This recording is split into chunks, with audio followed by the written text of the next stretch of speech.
Bismillahirrahmanirrahim. Aku berlindung kepada Allah dari godaan syaitan yang terkutuk. Bismillahirrahmanirrahim. Dengan nama Allah yang Maha Pengasih lagi Maha Penyayang. Surah Az-Zumar, surah ke-39 ayat 57 sampai ayat 67. Allah Subhanahu wa taala berfirman, "Au taqula law anna Allaha hadani lakuntu minal muttaqin." Ataukah, ya, taqula, seseorang berkata, lau, seandainya, umpama, annallaha, bahwasanya Allah,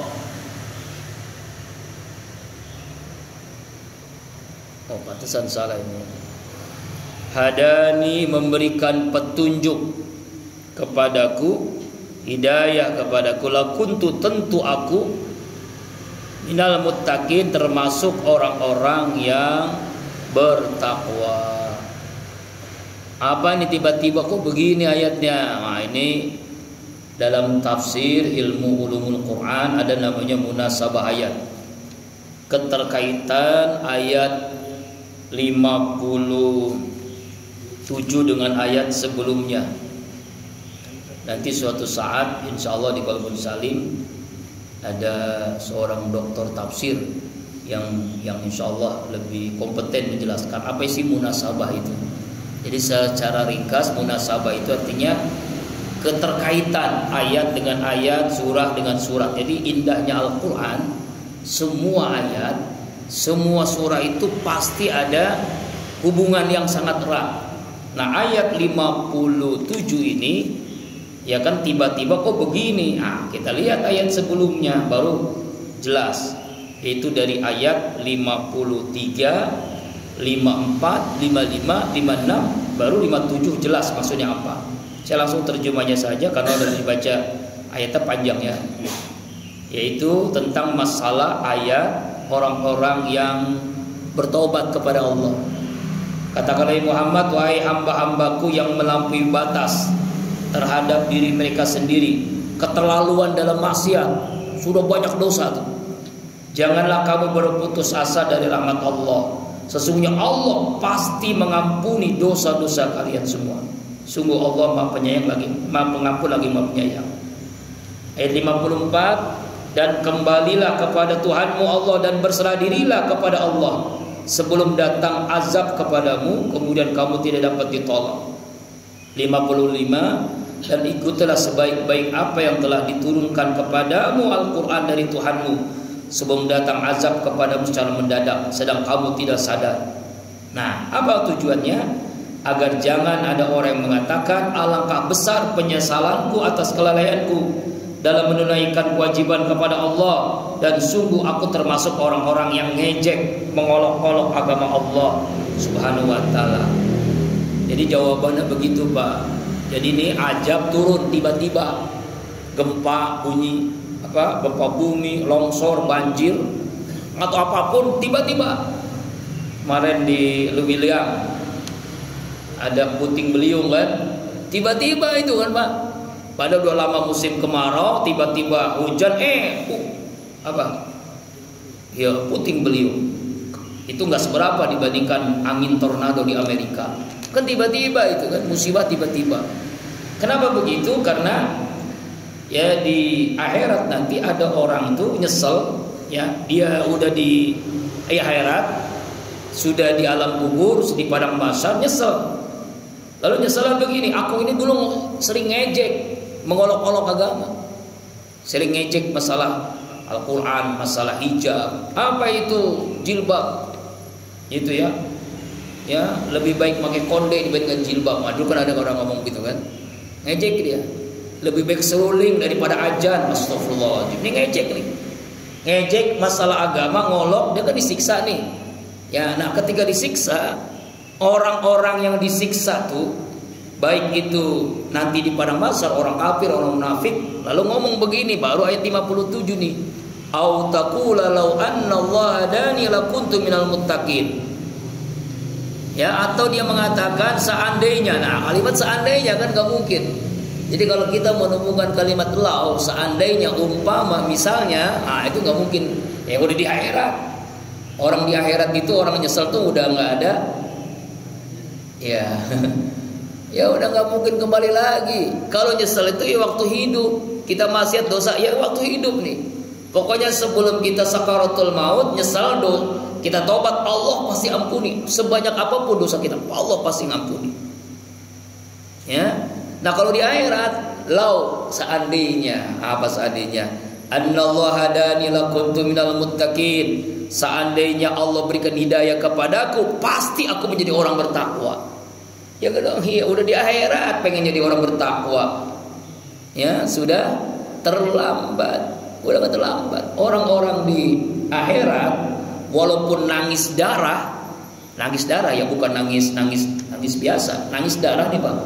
Di akhirat itu udah nggak ada apa lagi, penyesalan yang tidak ada manfaatnya, orang yang menyesal di sana.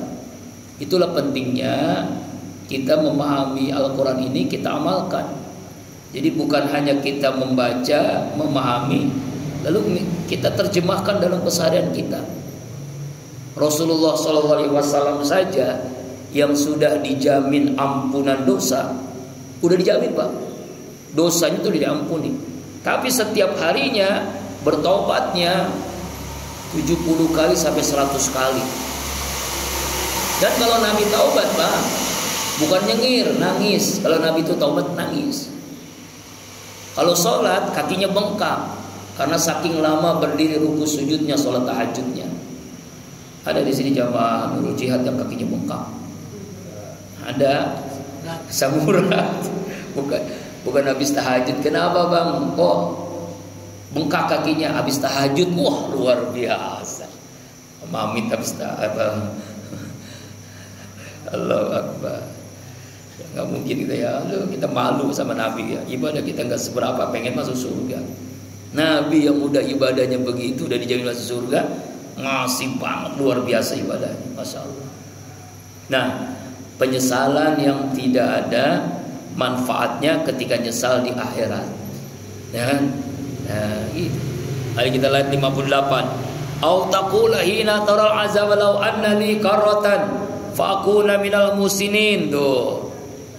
Atau nih orang-orang di akhirat nih, orang-orang kafir yang maksiat, yang munafik ngomong begini nih. Apa ngomongnya? Hina taral azab, ketika ia melihat azab, siksaan Allah. Kalau siksaan di neraka itu Pak, seringan-ringannya kelingking kaki nginjek api neraka, ini otak pecah. Itu seringan-ringannya siksa neraka, apalagi yang berat. Nah orang-orang munafik, orang kafir, orang zalim tuh, Abu Jahal, Abu Lahab, dan abu-abu yang lain, ya, Fir'aun, Qarun, Namrus, ya, Kan'an. Wah, pokoknya orang-orang kafir tuh, orang munafik, ya, Syaron, ya, orang-orang udah meninggal ya. Orang munafik, Fir'aun, nah sama tuh. Fir'aun Jawa. Oh, Fir'aun Jawa siapa ya? Ada Fir'aun Jawa yang bikin rusak negeri kita. Fir'aun Jawa. Orang Jawa tapi Fir'aun ini ya, nggak tahu siapa. Pengen keluarganya jadi semua. Dulu KKN kan kita hebat banget tuh zaman reformasi. Dia sendiri, anaknya, cucunya, ponakannya, semuanya jadi semua. Aduh. Umar bin Khattab Pak, ya, ketika lengser ya, sebelum wafat, Akib mau lengser, apa omongannya? Itu rakyatnya nih menginginkan anak kandungnya Abdullah bin Umar disuruh jadi pengganti Umar, khalifah. Apa jawaban Umar? Umar itu ya satu, Abdullah itu bukan Umar. Abdullah itu memang anak biologisku, tidak pantas dia menjadi khalifah. Bayangkan tuh, tidak pantas jadi pemimpin. Bayangkan. Kalau kita bukan kita ya. Ada di negeri Konoha gitu ya. Aduh. Masya Allah. Kembali ayat ini. Nah, orang-orang kafir, orang-orang munafik, ahli maksiat, ketika di akhirat itu ngelihat azab, apa katanya? Lau anna li karratan fa akuna minal musinin. Seandainya kalimatnya pun seandainya lagi. Nah ini, kalau kalimat seandainya itu seperti orang main judi, Pak. Ya kan? Kalau kalah penasaran ya. Kalau kalah penasaran, kalau menang ketagihan. Gitu kan? Seandainya saya menang nih, nah, main judi itu begitu. Seandainya saya menang, saya akan nyumbang nih. Saya akan bersedekah, saya akan infak. Nah, ini. Ya, orang-orang kafir itu, orang munafik itu disiksa. Seandainya ada kesempatan bagi saya kembali ke dunia lai karotan fa'akuna minal muhsinin, maka aku akan menjadi orang yang muhsin, orang yang selalu berbuat baik. Kalau ayat 57 muttaqin, ayat 58 muhsinin. Nah, udah terlambat ya. Udah terlambat di akhirat itu. Makanya kalimatnya lau, seandainya. Ya, seandainya kalau ada kesempatan saya kembali ke dunia, ya, dunia udah hancur, udah kiamat, gimana lagi kembali lagi ke dunia? Dunia udah hancur, kembali ke dunia gimana kembalinya? Ya, saya akan jadi orang baik. Nah, ya, kalimat ini, ya, ini adalah menunjukkan bahwa penyesalan orang-orang yang disiksa di akhirat. Ya, nauzubillah min dzalik. Makanya kita mumpung hidup. Sama seperti begini nih. Ini sekarang kan kita nih sering-sering kan, saya kan kadang-kadang dikatakan, bilang, Ustaz jangan ngomong terlalu keras lah. Laki-laki soleh, laki-laki solehah. Saya itu bentuk sayang, Pak, sebenarnya. Mumpung kita hidup, kenapa sholat yang gak mau di masjid, gak mau di musola?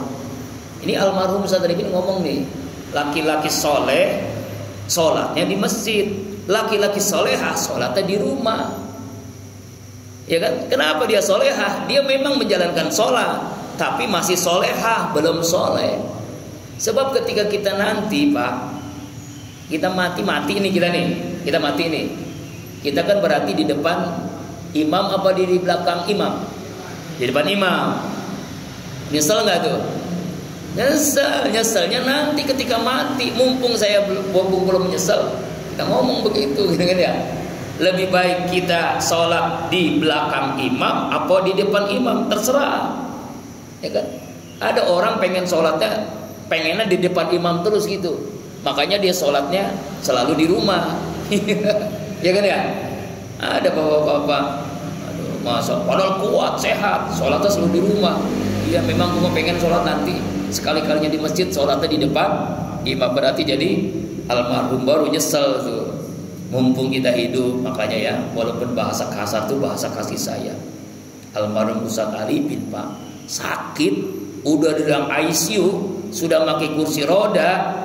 Dokter ngomong, Ustaz jangan sholat di masjid lah. Apa jawaban beliau? Lebih baik saya mati saat ini kalau saya tidak boleh sholat di masjid.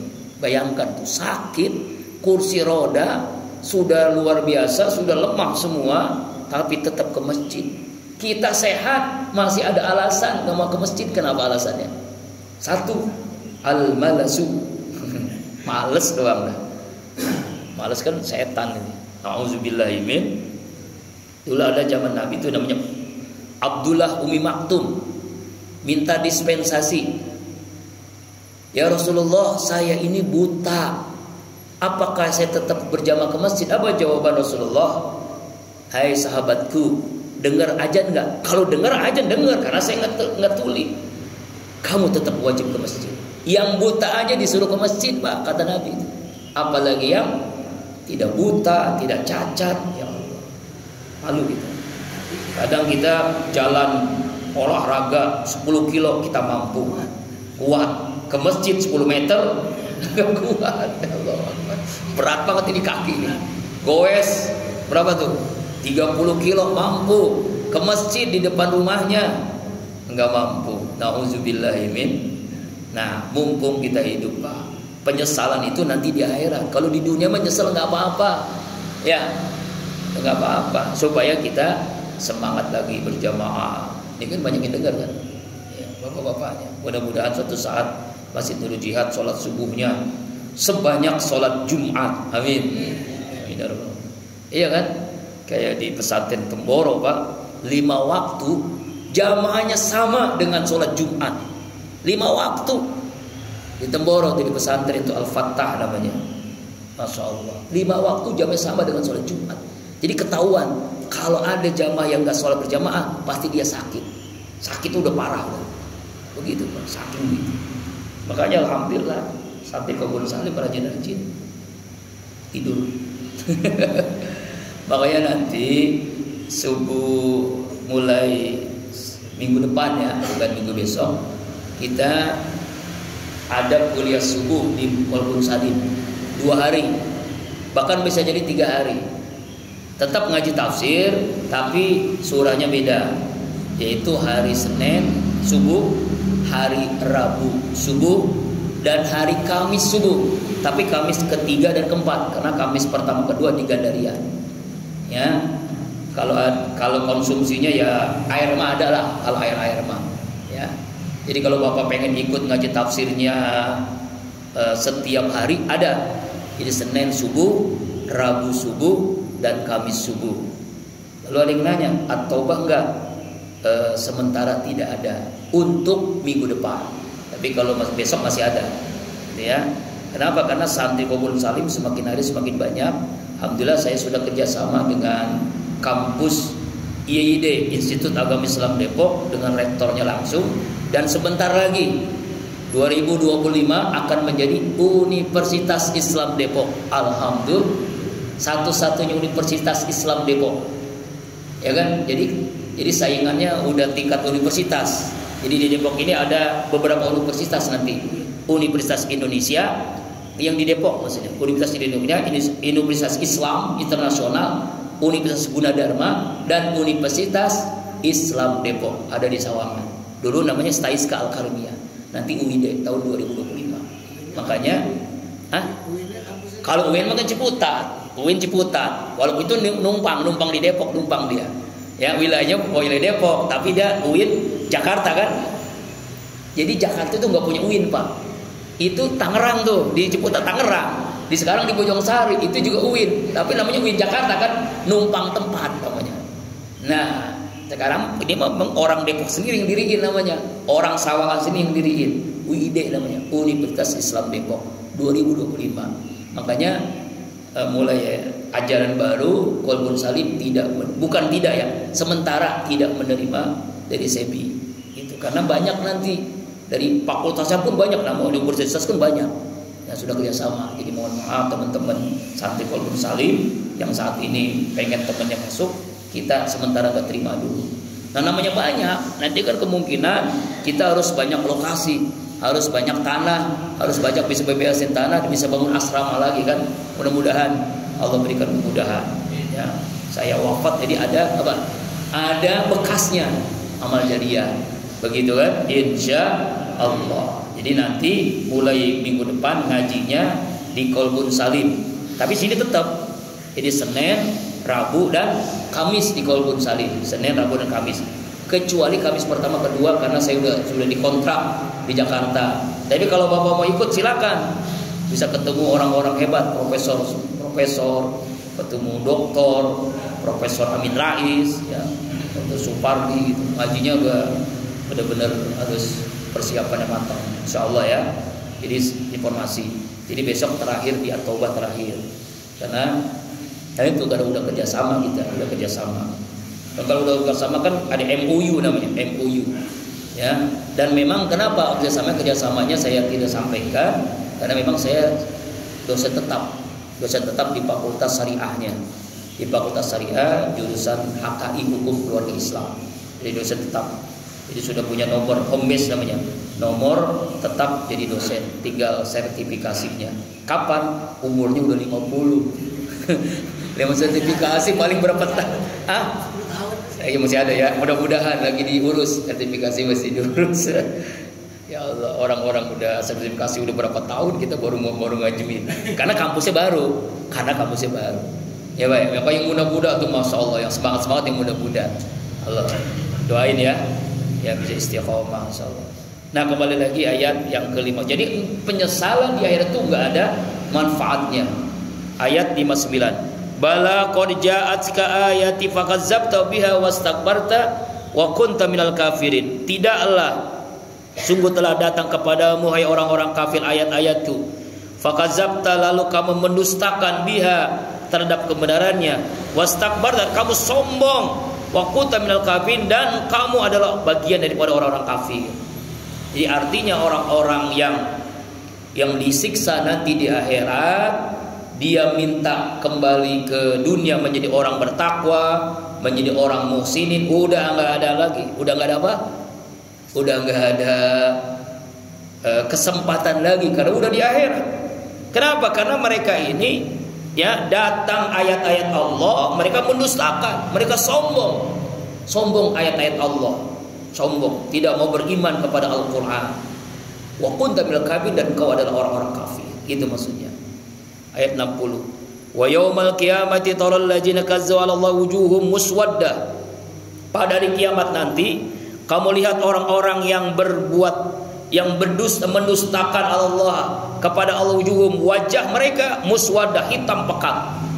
Jadi Pak, di akhirat Pak, jadi bukan yang dibedain itu bukan ganteng cantik, bukan bajunya gamis, bajunya koko, atau bajunya setelan jas yang bagus, bukan. Tapi wajah orang beriman itu putih, bersinar, bercahaya. Wajah orang kafir butek, hitam. Kenapa bisa butek? Karena nggak percaya dengan ayat-ayat Allah. Makanya wujuhum muswaddah. Kenapa orang beriman wajahnya bercahaya? Karena wudu. Makanya sering kita berwudu, maka semakin bercahaya. Coba Pak, di dunia aja Pak, kita kelihatan, kita melihatnya dengan mata batin. Orang kafir nih nggak pernah berwudu dengan kita yang sering berwudu, coba lihat dah. Walaupun kita wajahnya nggak mancung, nggak ganteng, dia biasa, tapi wajahnya bercahaya. Malah kemarin saya ketemu jamaah, Ustadz kok makin tua makin muda katanya. Alhamdulillah, haja min fadli Rabbi, karena pancaran wudu. Orang nggak nyangka, teman-teman tuh azikro, Ustadz Syukur itu umurnya 40-an, masih 40, di bawah saya jauh. Saya udah 51, masih jauh. Ustadz Musli itu apalagi masih muda lagi, 40-an. Paling nggak nyangka Ustadz kok ya memang umur saya emang udah 51, lahir 73 kan.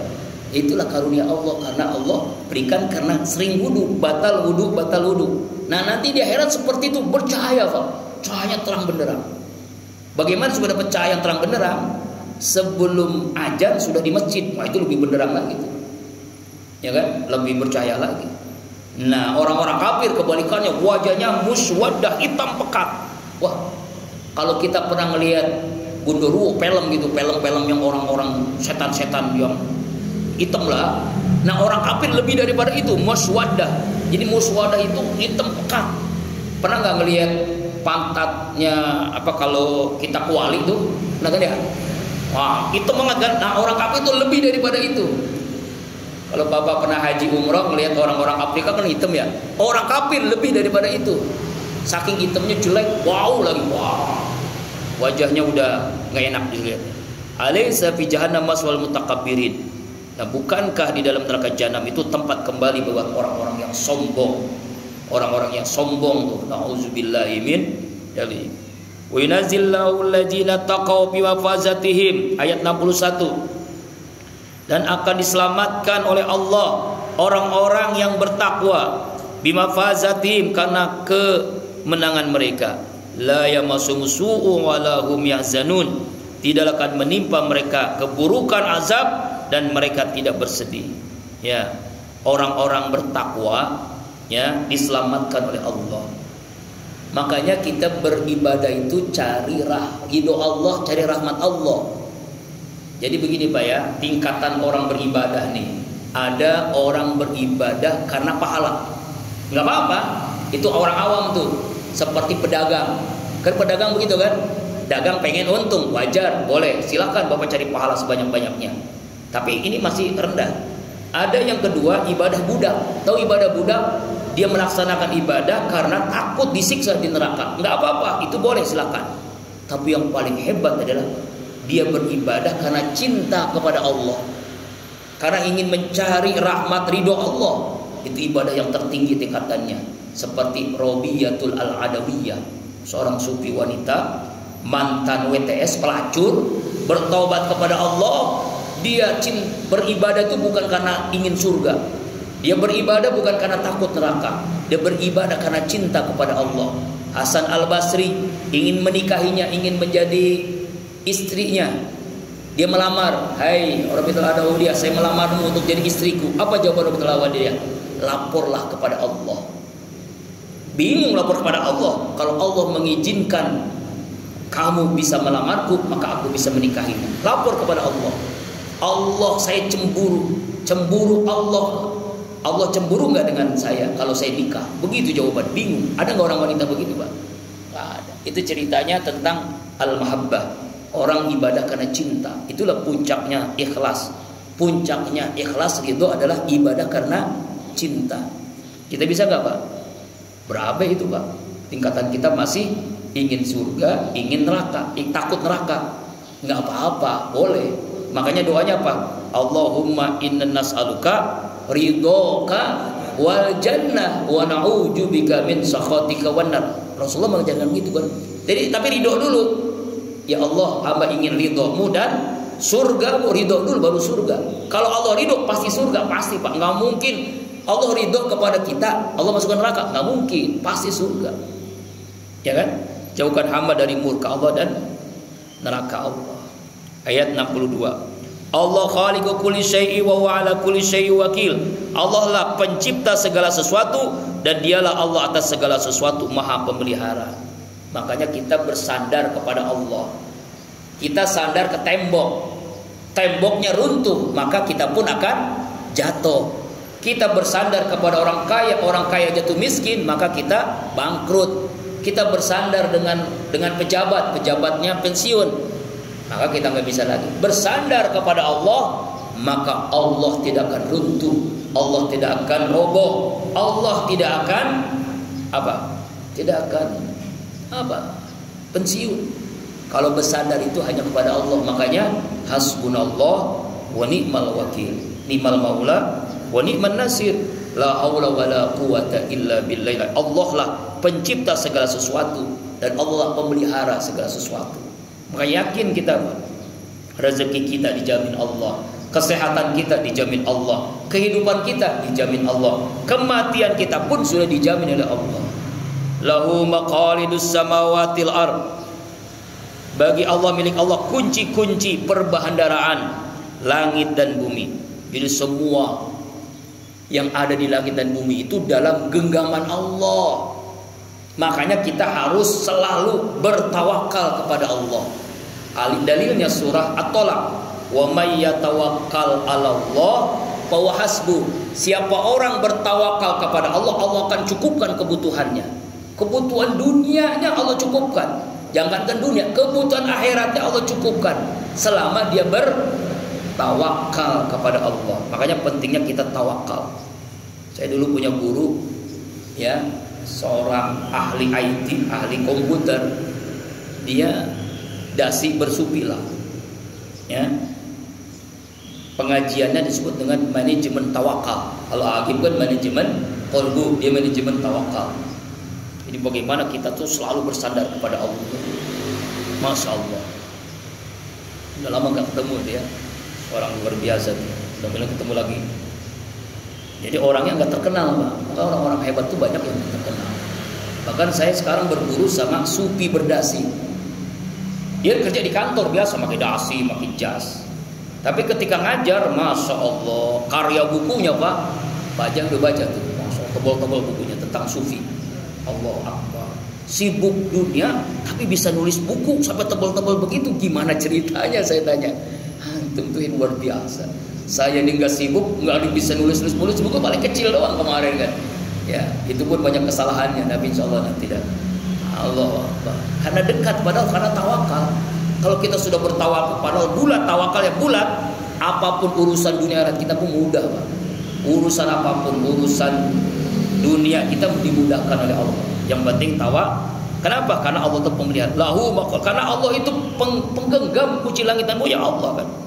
Walladzina kafaru biayatillahi ulaika humul khasirun. Dan orang-orang kafir terhadap ayat-ayat Allah, mereka itulah orang-orang yang merugi.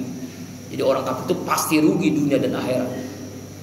Ain berarti judul baru. Nah, judul baru nih.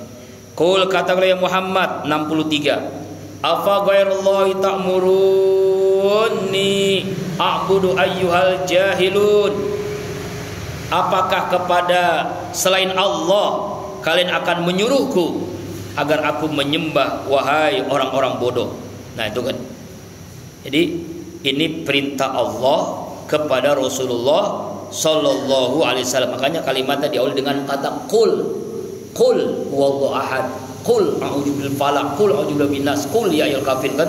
Qul katakanlah olehmu ya Muhammad kepada orang-orang kafir, apakah selain Allah kalian menyuruhku agar aku menyembah orang-orang yang bodoh? Begitu tuh. Ya. Jadi maksudnya kamu menyuruh aku menyembah selain Allah. Ya, wahai orang-orang bodoh. Jadi Rasulullah itu diajak oleh Abu Jahal, Abu Lahab, Abu yang lain, Abu Gosok ya, supaya menyembah patung. Apa jawaban Rasulullah? Jawaban Allah yang ditujukan kepada Rasulullah. Apa jawabannya? Ini. Apa ghairallah ta'muruni a'budu ayyuhal jahilun. Ya kan? Apakah kau menyuruh aku nih Nabi Muhammad menyembah selain Allah padahal kamu ini orang-orang bodoh? Ya patung. Apa manfaatnya patung? Ngomong enggak, ya manfaatnya enggak ada, memberikan mudarat juga enggak. Nauzubillahi min. Ayat 65. Wa laqad uhiya ilaika wa ilal ladzina min qablik. Dan sungguh telah diwahyukan kepadamu ya Muhammad, wa ilal ladzina min qablik, dan kepada nabi-nabi sebelum Nabi Muhammad, Nabi Isa, Nabi Musa, Nabi Daud, nabi-nabi yang lain ya, Nabi Ibrahim, Nabi Ishak, Nabi Ismail, Nabi Zakaria, Nabi Yahya, semuanya nabi. Lain asrakta, sungguh apabila kalian menyekutukan Allah, layabatonna, pasti akan terhapus amaluka, amalmu, wala takunanna minal khasirin, dan pasti kamu akan menjadi orang-orang yang rugi. Apa ayat ini? Ayat ini menegaskan tentang dosa yang tidak terampuni oleh Allah. Apa itu Pak? Dosa menyekutukan Allah, dosa syirik, menyekutukan Allah subhanahu wa ta'ala. Sungguh telah diwahyukan kepada Nabi Muhammad sallallahu alaihi wasallam dan juga kepada nabi-nabi sebelum Nabi Muhammad. Sama. Apa perintahnya? Jika engkau menyekutukan Allah, jika engkau melakukan perbuatan syirik, pasti akan terhapus seluruh amalmu. Nah, syirik itu ada dua Pak ya. Ada namanya syirik asgor, ada syirik akbar. Ini saya sudah jelasin di Masjid Nurul Jihad. Dua-duanya dosa besar. Bukan ada yang ngomong ini mah syirik kecil, dosa kecil. Enggak Pak. Pokoknya namanya syirik dosa besar. Kalau syirik besar tahulah ya, terang-terangan menyembah selain Allah, kemudian mengakui ada Tuhan selain Allah. Apa Tuhannya? Kalau zaman sekarang Tuhannya laptop, Tuhannya handphone, Tuhannya harta, Tuhannya jabatan, Tuhannya populeran, itu Tuhan-Tuhannya tuh. Jadi kalau Anda mengakui Tuhannya selain Allah, dia syirik, itu syirik besar. Kalau syirik kecil, ini biasanya terjangkit orang yang sudah rajin. Ria, ibadah ingin dilihat. Sum'ah, ibadah ingin diperhatiin. Ujub, merasa paling soleh, paling hebat dalam ibadahnya. Ini syirik kecil. Tapi kedua-duanya dosa besar. Makanya amaluka, layabatona amaluka. Kalau kita melakukan perbuatan syirik, amal kita terhapus. Artinya sia-sia amal kita apa? Kita sholat, kita puasa, kita zakat, kita infak, kita sedekah, kita haji sekalipun, hapus nilainya. Nilainya nol besar di hadapan Allah subhanahu wala takunanna minal khasirin, dan pasti kamu akan menjadi orang-orang yang rugi. Nauzubillah. Orang yang rugi adalah orang yang melakukan dosa. Makanya syirik itu apa? Bapak moyangnya dosa. Kenapa disebut bapak moyangnya dosa? Karena saking gede-gedenya dosa syirik. Dosa yang tidak terampuni oleh Allah adalah dosa syirik, yaitu menyekutukan Allah, baik terang-terangan ataupun yang tersembunyi. Syirik kecil atau syirik besar, sama-sama dosa. Makanya paling berat nih syirik kecil Pak. Kalau syirik besar insya Allah kita mengalah. Tapi kan syirik kecil kan sering kan ada aja. Jangankan bapak, ustadz, kiai sekalipun pasti ada terjangkit penyakit itu. Makanya pentingnya iringi perbuatan baik dengan istighfar supaya sering kecil hilang. Ingin dilihat, pamer ibadah, ingin disebut, ingin dihargai, ingin dipuji, ingin dibalas budi. Nah gitu kata Agim tuh. Ingin dihargai, ingin dipuji, ingin diperhatiin. Nah, tubuh kita Pak, ada namanya jantung. Jantung ini di mana? Kelihatan nggak? Kelihatan. Tapi orang kalau jantungnya tidak berdetak, apa? Koit, mati kan? Jantung. Orang ikhlas adalah orang yang bisa menyembunyikan amalnya. Nggak tahu orang lain, menyembunyikan amalnya. Mau ada orang lain, mau nggak, sama aja dia. Amal itu alim, orang ikhlas itu alim, lurus, tidak mudah tergoyahkan. Ya kan? Tidak mudah tergoyahkan apapun, dia tetap beramal soleh. Walaupun ada orang, nggak ada orang, dia terus berzikir. Walaupun sendiri banyak berjamaah, terus istighfar, sama aja. Mau berjamaah, memang itu dalam rangka dakwah kan, zikir berjamaah. Tapi kan zikir berjamaah itu membangkitkan semangat supaya kita berzikir setiap hari. Yang insya Allah besok zikir akbar di Qabul Salim ya. Alhamdulillah, gak kerasa ya. Baru kemarin kayak, udah sebulan lagi. Itu bersama Ustadz lokal dua-duanya hari ini. Ustadz Syarifuddin Asdiqo dan Ustadz Abdul Aziz. Ustadz lokal kan? Orang Parung Kulon dan Parung Tengah. Parung Tengah ya? Ya Parung Tengah, Parung Kulon, Parung Tengah. Jadi Ustadz lokal sekarang. Nanti insya Allah bulan Oktober, bukan besar-besaran ya, zikir akbar sekaligus maulid. Jadi yang biasa kita baca 7 surah, nanti kita akan mengundang tim hadroh dari Qalbun Salim. Jadi santri Qalbun Salim, tim hadroh, kita baca rawi, kita baca pokoknya hadroh lah ya, dipimpin oleh orang jauh Pak, Jaka Salira ya. Jaka yang memimpin, kita baca hadroh. Setelah itu tausiahnya insya Allah dari yang pernah di TV, karena juga sering di TV, Ustadz Joker di Ar-Rahmat pernah tuh ya, yang tausiah Ustadz Joker. Joker itu nama panggilan panggung, nama aslinya Ustadz Lukman Jayadi MA ya. Ya, di pegawai negeri itu, kepala sekolah Madrasah Aliyah di Cibinong Madrasah Aliyah. Tapi lebih banyak rezekinya dari panggung ke panggung. Iyalah. Ya Ustadz Joker, temennya Ustadz Gaul, Kiai Gaul. Ya, temennya Ustadz apa namanya itu dulu almarhum yang apa namanya Ustadz Cepot ya. Pokoknya supaya berkah majlis kita. Kalau orang lain jutaan tuh. Kalau kita cuma nelpon doang, Ustadz datang ya. Pengennya Ustadz Hilman, tapi Ustadz Hilman ternyata ada di luar kota. Ustadz Hilman yang sering di Indosiar, di RCTI sering dia. Ustadz Hilman di TPRI juga sering. Cuma kebetulan saya telepon, maaf Kiai, saya ada di luar kota, ada di daerah mana itu lupa ya. Dia tidak menyebut ke luar kota. Ya, jadi nggak bisa. Jadi ada Ustadz Joker peringatan Maulid bulan Oktober. Tapi bulan September ahad kedua Ustadz lokal, insya Allah. Tapi tetap berkah kan, insya Allah. Nah ayat yang ke-66, 2 ayat lagi. Balillahu ma'bud wa kum minasyakirin. Bahkan hanya kepada Allah lah kamu harus menyembah, dan jadilah kamu orang-orang yang bersyukur. Sembahlah Allah dan bersyukurlah. Coba lihat ayat 65 ini. Allah perintahkan kita untuk menyembah Allah dan menjadi orang-orang yang bersyukur. Jadi orang yang bersyukur itulah orang yang paling kaya. Jadi antara kita apa yang paling kaya siapa? Orang yang bersyukur. Ini udah berkali-kali saya jelasin kan. Yang ketika orang kaya berjumpa orang miskin, dia nangis, dia bertobat kepada Allah. Ternyata selama ini saya salah memahami kekayaan itu harta. Jadi kaya itu ada 2 Pak. Ada kaya majazi, ada kaya hakiki. Kaya majazi, bapak punya mobil, punya pesawat, punya rumah, wah harta berlimpah, itu kaya majazi. Korun tuh yang paling kaya. Tapi kaya hakiki adalah kaya di hati. Siapa dia? Hatinya selalu bersyukur, itu orang yang kaya. Orang yang paling kaya adalah orang yang hati selalu bersyukur. Makanya dia dapat apa? Dapat karunia di surga nanti adalah orang-orang yang bersyukur. Masya Allah. Mudah-mudahan kita dua-duanya dapat ya, kaya hakiki dan kaya majazi. Kalau kita kan pengennya kaya majazi doang kan ya, belum tentu kaya hakiki. Mudah-mudahan kita kaya hakiki yang kita dapat.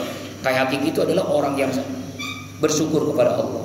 Terakhir 67. Wa ma qadallahu haqqa qadri, dan tidaklah kaum kafir mengagungkan Allah dengan sebenar-benarnya pengagungan. Orang kafir pasti, orang kafir tidak pernah mengagungkan, memuliakan Allah.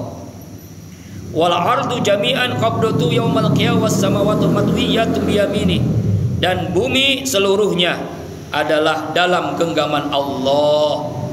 Jadi bumi ini dalam genggaman Allah, Pak. Kita pengen kaya, pengen pintar, pengen apapun dalam genggaman Allah. Makanya kenapa Allah ngajarin sebelum melakukan aktivitas bismillah, setelah aktivitas alhamdulillah, muji Allah. Terakhir, subhanahu wa ta'ala amma yusyrikun, maha suci Allah, maha tinggi Allah dari apa-apa orang-orang yang menyekutukan Allah. Allah tuh maha suci, Allah tuh maha tinggi, yang apapun orang-orang kafir menyekutukannya. Insyaallah minggu depan ayat 60.